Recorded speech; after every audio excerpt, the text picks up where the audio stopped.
All right, Valentine, he's been pinning down the fabric.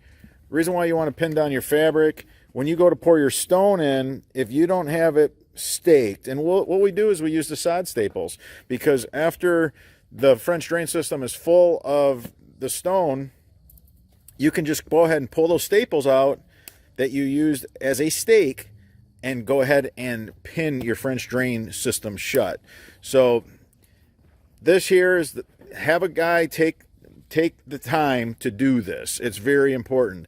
Get your fabric centered, get it perfect. Just stake it back. You know, that way when you're running stone, you're not being burdened with fabric that's always falling down in the trench. I know that that's a problem for a lot of people, and it's frustrating. And the next thing you know, your fabric, your burrito wrap isn't quite big enough now for a wrap because all the wrinkled fabric is down in the bottom of the trench.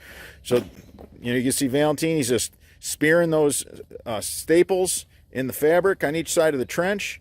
And again, we'll use those very same staples for when we wrap this thing as a burrito and close it up tight. All right, guys, until the next video.